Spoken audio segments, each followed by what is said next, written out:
জুতাও কিসমতে থাকতে হয়। হ্যাঁ, গত মাসে সারা দিন আজকের দিনে ঘোরাঘুরি করছি। কে জানতো যে আগামীকাল আমার নিজের কিসমতেই জুতা থাকবে না, সারাদিন আজকে জুতা কেনার পরে।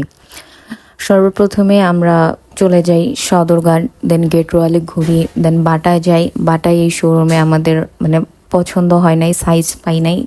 দেন চলে যাই বসুন্ধরাতে, খুব সুন্দর হাসি খুশিভাবে খেলতে খেলতে মানে কথা বলতে বলতে আমরা বসুন্ধরা যাই। বসুন্ধরায় গিয়ে আশেপাশে অনেক ব্র্যান্ড ছিল যেগুলোতে আমরা যাব না, আমাদের মেন ফোকাস হচ্ছে আমাদের বাটায় চলে যাই, আমাদের পছন্দ মতো জুতাও কিনি কয়েক জোড়া।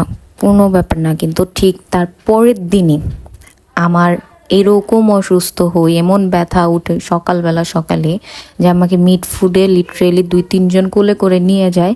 আমার পায়ে জুতা ছিল না। পুরো সারাটা দিন মিড ফুডে দৌড়াদৌড়ি, তারপরে টেস্ট, এটা সেটা। অ্যাকচুয়ালি সমস্যাটি কি, দেন ওই দিনই বলা হয়েছে যে হ্যাঁ আমার অপারেশন করতেই হবে, মানে অপারেশন করাই লাগবে, ডেট দিয়ে দিছে রবিবার দিন। তো এটা শোনার পর একটা মনের ভিতর একটা ডরের ব্যাপার আছে সব কিছু নিয়ে।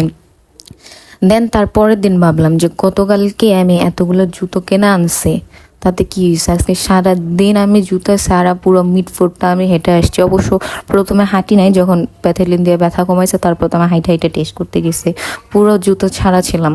তারপর বললাম যে কিসমতে আসলে জুতাটাও ম্যাটার করে, যে হ্যাঁ থাকতে হবে, যদি থাকে তাহলেই পরতে পারবো, আদারওয়াইজ কখনোই মানে পসিবল না।